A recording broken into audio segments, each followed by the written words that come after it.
Hey, welcome to this week's episode of the GeekStorm. We're coming to you live at Pepper Whistles in downtown Kokomo, a real live working restaurant. Well, you're going to hear some noise, you're going to see some people. It's live. We can't control it all. I'm Shawn Hilton. I am the owner of Comics Cubed and a promoter for the Kokomo Con. Today, I am joined by Mike Harrison, also a promoter of Kokomo Con.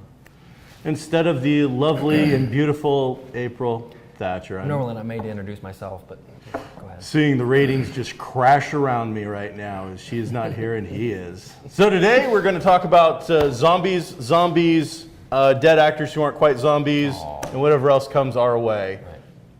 First up, World War Z. We went and saw it last night. Brad Pitt, Mark Foster directing a action fest of zombies, spectacular rabid humans kind of thing. Initial thoughts? I really liked it. I was not in a hurry or too happy to see this when I first saw the previews, mostly because of the tumbling CG zombies on top of each other and everything. It seems like something we'd seen before in a lot of the Lord of the Rings movies or a lot of the, say, 300, where you've got your cameras way far back and you see, tiny things moving around like ants. And I thought, this is when we've gone too far. But when you get into the movie, I think they used that well in the beginning and not letting you see close-ups of these zombies. And so then when you finally do see them, like in the stairwell and whatnot, you're kind of unprepared for what they actually look like, what they'll be like. And it wasn't overused. I think it was more of a plot point than anything, that they used this kind of hive mentality to overcome obstacles to get wherever it is they needed to get. These are very different type of zombies than we've seen before, and I don't think anything in that they weren't there to chew up your brains or to feast on your flesh. They wanted to infect you and move on. And once they got a bite on you, they go to the next target. And I thought it was original and interesting. I didn't read the book like a lot of people have complained about, but I liked it a lot. I also skipped the book on this one. I'm a huge zombie fan. I will eventually read the book, but I'm not here to review the book. I'm here to review the movie. And in that case, I liked it quite a bit. And the quick review for people who only want to give up 2 minutes of their lives. Big thumbs up, whatever you want to see, go see the movie. Right. But in relation to this, big zombie fan, used to seeing low-budget zombie films, high-budget, Walking Dead. Mm-hmm. The traditional zombie film is about eating brains, entrails, always that big grotesque scene of ripping, body parts and blood and whatnot. None of that in this movie. I mean, there's not a single entrail being grabbed, eaten spaghetti kind of scene. That just doesn't happen. It's not in this movie at all. This was PG-13, and I don't remember any gore, period. No. I remember virtually no blood, really. No nudity, obviously. I think that with the exception of shooting, you could probably get by with a PG on this. There just wasn't a lot to it as far as gross. No, and it wasn't needed. That's the thing I liked so much, is they handled it so well. Yeah. They were able to make that all work really, really tight. Mm-hmm. So I enjoyed seeing the kind of new take, a video game. I see very much as this is a video game style movie. It felt in a lot of areas like a video game come to the big screen. It had 3 or 4 writers attached to the screenplay, which is never a good sign. Right. But I still think that they seem to manage to cobble together a pretty good film. Right. And it was it's 6 months late as well. Right. Bunch of writers, 6 months late. These are all signs of a train wreck of a movie, right. And yet still incredibly surprised at how well put together it was. Being picky about it, moviegoer picky, I wasn't convinced, or I don't know why the Brad Pitt character had to be there. He wasn't particularly a super action guy. He didn't seem deductive and smart that much. He didn't seem to bring something. Like, why do we need this guy? They made such a big deal about getting this guy on the carrier with his family. We'll watch your family if you go after this, try to find this. And he kept alluding to it. Well, you know where I've been, you know what I've done. But then we don't know what he's done. I don't. And he didn't give us an example during the movie of what he's done, other than having guts, doing some things that some people wouldn't normally do. I didn't see his particular skill set in the movie that you were that I couldn't have done. Well, Mike, let me tell you why Brad Pitt was in this movie. All right. Because his production company beat out Leonardo DiCaprio's I'm not production talking about company Brad Pitt. to buy I meant the rights. that character. Plus, on top of that, to get this movie made, you had to have an A-list star in it, and he was the only guy that was probably going to. Well, no, Matt Damon might have done it. those of you at home can rewind and see why I didn't say Brad Pitt. Why did he get this movie? I said his character. Why did his character? Dude, you don't have to throw stuff at me just because you're upset. I didn't throw anything, but I will. I will. But regardless, so they point out, they say and don't show, and they say that he is like the premier UN investigator. Right. But yes, you're right. They never showed us that, and it almost makes you wonder. I can't see why they would bother to do it, but they could easily go back and do almost Bourne Identity prequels with him doing like each of these investigations that you just mentioned.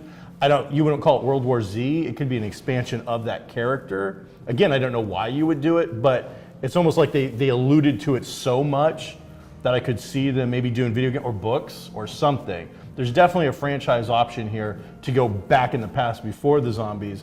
I don't know that it would be incredibly interesting, but the way they alluded to it, I could definitely see that happening. The other thing is giant global set pieces. Right. This is not your typical, we're all stuck in a house or we're all stuck in pepper whistles. How are we going to survive? It reminded me of James Bond in that aspect. You usually see a lot of big sets, a lot of big locations, and it was just like that. Yeah, I mean, we're going from the U.S. to a naval carrier, which is like a little city, the way it's done, and then we're off to like South Korea / North Korea border, and then we're off to Jerusalem, then we're off to. I mean, we're global, we're hopping, and as I said again, going back to kind of the video game motif, not to just keep bashing that, but it's almost like each one is a level, like you're working your way through the city. So I could so specifically see that city scene in Philadelphia with all that stuff as the tutorial. Like here's how you do it. You've just found your first gun, and so then we're off, and then some of it also felt just video like plot movement video like.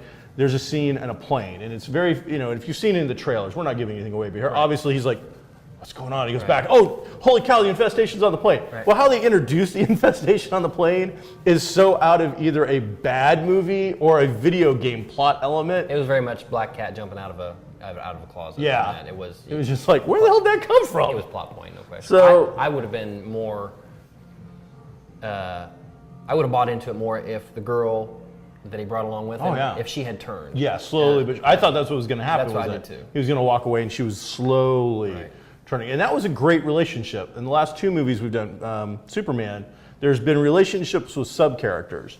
In Superman, it was Feora, the Kryptonian chick, and kind of the military guy. That really did something for me. This relationship, which has nothing, I don't think it's seen in the previews at all, is more moving and like more is going on with that relationship with a sub-character than like his wife and all these other characters. By the time they've developed this through very, very quick, easy scenes, I'm rooting for this particular character. So I thought that was really, really well done. Overall, as I said, for almost a teen plus, PG-13 I think is a good rating. Sure. I think you're going to get a lot out of it. You can take anybody to see this movie. I think zombie fans are probably going to dig it, especially Resident Evil style fans, because they're more of that mutated human rabbit kind of zombie.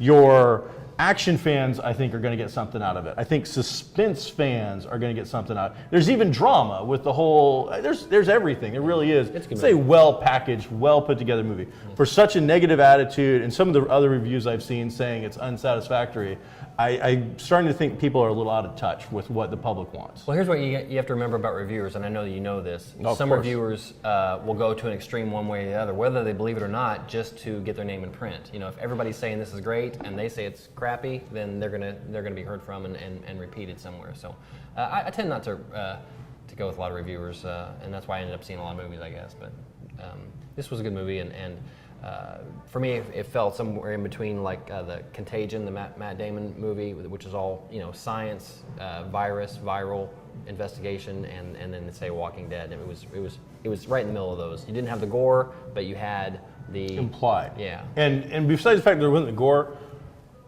probably the creepiest zombies I've ever seen, because they were almost like raptor zombies. I think they went and found ugly actors, and I'm serious, and like that had distended faces or had these features like out jutting teeth or things like that. That like the one behind the glass. Yes, that scientist chick. Yes, she was creepy. Yeah. Right? If that is practical effects. Yeah. Wow, their practical effects teams deserve some awards, because especially, and she was creepy, and then that one guy that they're trying to sneak past, who to me was like dinosaur guy. He was like, very raptor-like, quick movements, jerky. and the hand movements, and they almost all did. So It was good. yeah, it was a great film. I think it's a great summer popcorn schlock film. Your date's gonna, if you're doing the whole date thing, good jump points. You're just. You may be able to take a date to this and not actually have to count it as a guy movie in the whole total of, I'll take you to these movies and you'll go into these movies with me. You might not have to count this as a guy It's not Brad Pitt. As a guy movie. Yeah, eye candy, right? So and there was no Get dreamy eyes. There was no. Oh, he is. He is. He's no Henry Cavill. Well. But what can you do? Right. So yeah. So all in all, gonna have to give Brad Pitt, Mark Foster, World War Z. This is a go see it. Go see it. Oh, go see it. Yeah. Go see it on the big screen because, as you said, the shots where it is panned out, even though you don't see details, it is about that epic thing. Even though you've seen it on the trailers, it's really because they do it 2 or 3 times, and the swarm feel of a tsunami of human flesh coming at you, kind of it's good stuff. So yeah, that's pretty cool. All right, and now unfortunately this week we had a passing of an actor I know that you are fond of. I am not as familiar with it. I wasn't a Sopranos fan, so I don't know. We're going to do a eulogy, but if you'd like to, just real quick, James Gandolfini passed away. He was on vacation in Italy. I think it was a stroke or maybe heart related, but only 51 years old, which is relatively young nowadays, and especially for somebody who has the means to take care of themselves and maybe hasn't, but enjoying life. As he's a big guy and. Yeah, well, you don't have the wherewithal. I'm saying the guy probably has a chef, and he probably has a trainer and all that kind of stuff, but he still dies of some type of heart issue. So that's too bad. 51 movies he did, 7 seasons of The Sopranos, in which he got three Emmy wins for Best Actor, and just has done some really good stuff. He's one of those guys that has, once he got out of being thug number 3 in the scene, once he got the chance to have some lines, has picked some really good movies. One that comes to mind that's kind of off the path for him is The Mexican, which also has Brad Pitt. He plays a great role in that, and it has a nice little twist about his character that he plays pretty well. So it's too bad he's gone. He was getting ready to start a new HBO series for HBO, having something to do with maybe the 40s and 50s, if I remember correct. It was a period piece, but obviously that's not going to happen now. But too bad for fans of James Gandolfini, named after Gandalf. No, that's not true. If you were to pick one thing that somebody who's not familiar with his work should see, what should they see of Mr. Gandolfini's First work? episode of Sopranos. Really? It is that good. Yeah, it's great. Sopranos is a great series. The thing with HBO series, they've got they can do and say anything, because they can curse and show nudity and stuff like that. So that becomes, in the beginning of a series, and even today, in the beginning of a series, the first few episodes, you see a lot of nudity. You see a lot of things you won't see on normal TV, and then they have to get past the shock factor of that. That's not the reason people are tuning in anymore. It has to be about story. And for the Tony Soprano character, you see him throughout that series go from king to somebody who's ridiculed, to somebody who's in trouble, to somebody who feels alone, to somebody who's struggling with depression. A lot of stuff goes on with that character throughout the 7 seasons. 7 seasons is still kind of long for me for any series. I think you get 5 good seasons out of almost any show. But Sopranos is great. Now, sticking with some cable television, we both saw a preview for a new show coming out, I believe, from Showtime. Right. Leave Shriver. What do you remember that was called? Ray Donovan. Ray Donovan. Ray Donovan starts June 30th. And actually, you can see the first episode on YouTube for free right now. Really? You can find that and look it up. That preview, that's the kind of thing I like. It is good. He's kind of a fixer character. He works for a law firm. And they sound like they have Boston accents, but it has kind of a Hollywood feel to it, where you've got celebrities or important people getting in trouble, and he's the guy that comes and fixes it behind the scenes where nobody can see. Kind of like the Wolf shows up in Pulp Fiction. That's all you had to say. So he's a great actor as well. And Elliot Gould, John Voight. Right. I mean, I don't get Showtime, but this is a show that I'm definitely going to go check out the YouTube thing for it. It looks sharp. I'm excited about it. I definitely want to see this thing. So, one more TV note before we wrap up the TV part. Those of you who have Netflix, and if you don't, you shouldn't. You shouldn't? Should. Did I say that? You said shouldn't. Oh, I'm like, you're nuts. If you don't, you should. They've come across with a couple made for Netflix series lately. The first was really good. What was it? House of Cards? House of Cards. I think that was the second one. They had Lilyhammer Oh, yeah, Lilyhammer, I don't count that. All right, well, that was their first one. But You're right. regardless. You're absolutely right. You know what? You're right. Let me write this down. You're right. Hemlock Grove was kind of a horror show that they had not too long ago. 3 months maybe. I want to see that. They've approved a second season for that. Wow. I'm now, not is sure. this the first time they've done a second season? Yeah, of anything, yes. Okay. Yes. And then what about the? House of Cards, I don't know. No, I was thinking the Gillian. Is it Gillian Anderson, the woman Scully from X-Files? Yeah. What about her Netflix show? I don't know about that. You might want to educate yourself. You haven't said anything so far on this show. Go ahead. So, next up, we're gonna do. Where'd you pull that out of? That was weird. The Last of Us from PlayStation 4, PlayStation 3.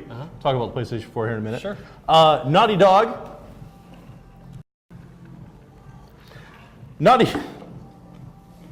know, if that had been the beautiful blonde chick, that would have been super okay with that. I drank from the other side. Oh, all right. From PS3, The Last of Us, Naughty Dog, the gentleman who brought us Uncharted, action-adventure thing, zombie-themed, one-player game, survival kind of situation. You are escorting a young girl through the infected world, trying to get her from point A to point B. She appears to have been bitten and infected quite some time ago and has not turned. Everybody else turns almost World War Z, super freaking quick. And this little girl has been infected for a very long time, so they're trying to get her from point A to point B. Survival horror, it's its own genre, and you've seen it done with Resident Evil games where it's action survival. This is a very stealth-based, slow-moving game, and it's so damn good. They have slowed the action down to almost every time. You could be walking down a well-lit, boring hallway, and the entire time you're like, are they going to get me? Are they going to get me? Are they going to get me?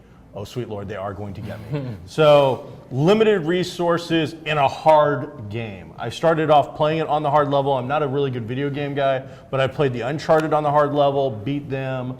This, I finally had to just bump it down. Zombies were ripping my face off consistently. I could not get more than a couple of feet before some zombie was ripping my flesh from me and just eating me. Yeah. Great voice acting, really good mechanics on your controls. Not so much a sandbox kind of game where you're able to go and do whatever you want. It's a very on-the-track game. You're going from point A to point B. Like Arkham is like that. Yes. You're doing this and that's it. But this is what Naughty Dog does well with those style games. They hide the tracks really well. When you find yourself you're going, from point A to point B, it is very unusual, unless I am just looking for the extras in the game, that I'm not going in the direction that they intended me to go. They lay out their flow in a way that you don't feel like you're being led. You feel as if you're doing it naturally, and that's one of the things they do incredibly well. Your supplies that you're using in this game to either find bullets to shoot or to create weapons or arrows or things like that, pretty limited again. So again, it's a tough one to come across. It's a hard game, but man, it's very satisfying. I'm about 5 hours into it so far, and the first hour and a half of tutorial, I'm like, man, it is a little slow. But it's tutorial and whatnot. But then you get into the story a little more, and the characterization starts to pop. And you're really involved. You feel really about these characters, and they're not shy on your Game of Thrones kind of shock elements. Like there's characters that the very first tutorial scene, I think the character, this is the main character, and they whack that character. I mean, dead in front of me. I'm like, oh, okay. There goes my emotional attachment. Yeah. Later on, you're traveling with a couple of characters, and another character gets whacked. And I mean, it was like a big character, and you're like, the only thing that was a hint there was that character wasn't on the cover. So I'm like, okay. But overall, yeah, it's got some multiplayer stuff going on with it. I haven't played that yet. I am right now just playing the story mode, really enjoying story mode quite a bit. So now that one also had a comic book prequel, is that correct? It's called Last of Us from Dark Horse Comics. And I believe it's about the main character girl. But it could be a big twist at the end where we find out it's another girl. That kind of stuff can go sometimes. Okay. But so far, yeah, it's been really, really well put together. Dark Horse is heavily involved in the video game element. They do a Mass Effect video game. They do a Dragon Age video game. They've done Last of Us. They've done a handful of others that I haven't followed quite as well. But yeah, overall, Naughty Dog, Last of Us, well worth checking out. It is a PS3 exclusive title. I believe Naughty Dog in general is just PS3 exclusive, and it's one of the reasons I've actually bought it. But on the back, mature 17, blood and gore, intense violence, sexual themes, strong language, and they don't mention it on the back, but I mean, they're also drug runners. Not in the bad sense. It's like any kind of like Tylenol at this point you can't get, baby aspirin. So their whole thing is they are smuggling through black market and stuff, and that's how they get the job. So really good game, recommend it. Brings us to, and I know you're not a huge video game guy, but PS4 has been taking on Microsoft's Xbox One. Right, a lot of numbers. A lot of stuff going on. Microsoft did their first announcement for their video game system, and it was going to have a kill switch kind of thing. You had to connect it to the internet every 24 hours, or your stuff just flat out wouldn't work. Even a standard disc game wasn't going to work without it. You weren't going to be able to trade games. It was going to be impossible. They were going to lock it out. The used game? Yes. I got you. There'd be a way to do it, but it wouldn't be very simple. You couldn't just resell this easily. There was a lot of stuff like that going on. PS4 came out like the next day after hearing their announcement. He goes, well, here's how you trade our game. Oh, thank you. Done. That's it. And then their internet connectivity, not going to be necessary.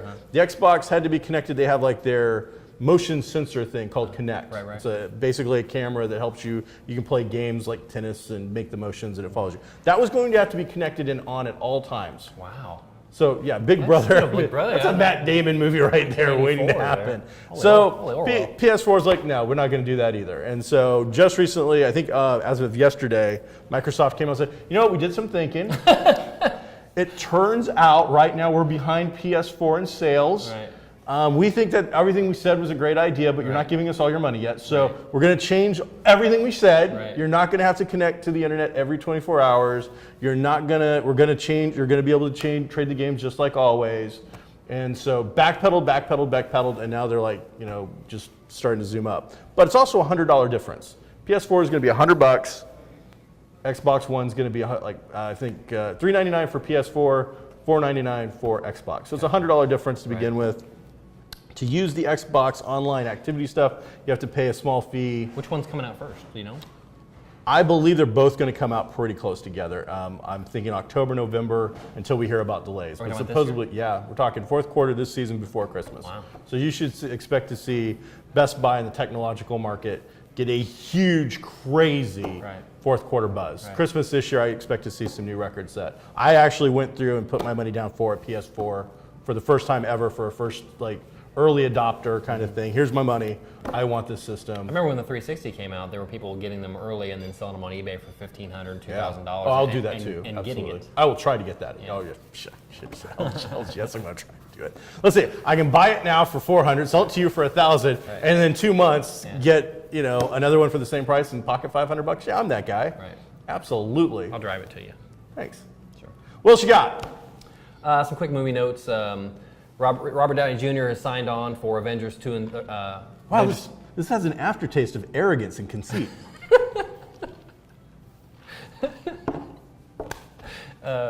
Speaking of arrogance and conceit, Robert Downey Jr. has signed on for Avengers 2 and 3.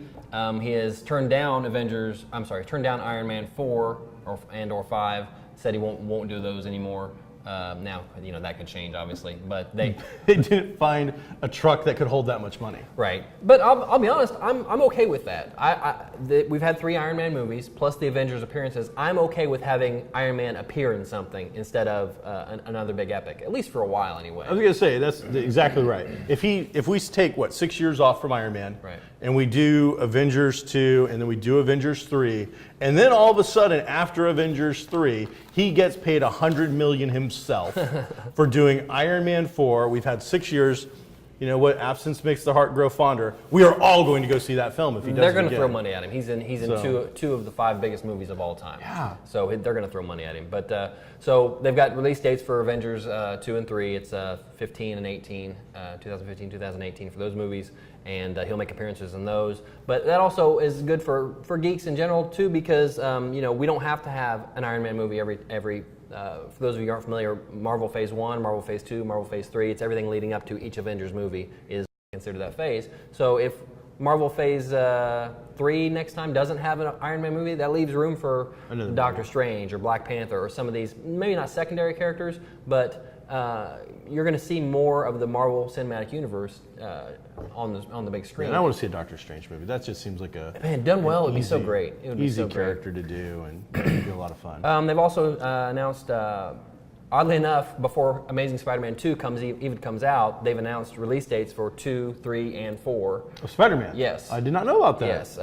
May of 2014 obviously is 2, and then 16 and 18 for 3 and 4. Wow, they are banking that it's going to make some cash because Yeah. it did well, but I don't think it did nearly as well as they thought. It was Here's the gonna do thing: box there were office. rumors about, and they could take these release dates away at any Sure. time, but there were rumors about Sony getting rid of or not renewing the Spider-Man franchise, and that's their only big Marvel character that Disney Marvel doesn't own anymore. So they wanted to make it well known that Spider-Man's ours. We're going to keep making Spider-Man movies. This is our tentpole. We're going to keep doing it. So the other news coming out of that particular franchise is they cut Mary Jane from about that. Spider-Man 2. They'd already filmed 2 or 3 scenes, and they said they weren't unhappy with them, but starting in the editing process, they felt like they wanted to concentrate more on the Peter-Gwen I think we're going to see her in dynamic. the third one. Probably will, because bad things are supposed to happen in the second one. So. So, well, that's too bad. What about Shield?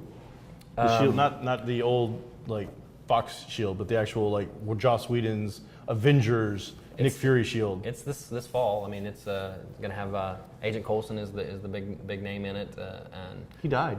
well, it turns out he didn't die. What? No. Crazy. Yeah, In so- a comic book movie? Yeah. A few other things, release dates we've got for Independence Day 2. Independence Day 2. That's a lot of numbers. I know. They don't even know if Will Smith is signed on for it or not, but Independence Well, Day. after Earth, he might want to think about doing it. It did not do well. So- That's July of 2015. Assassin's Creed, another video game, gets a release date of 2015. Dawn of the Planet of the Apes, which is going to follow this current incarnation of that, is 2000. I can't read my writing. 14 next year.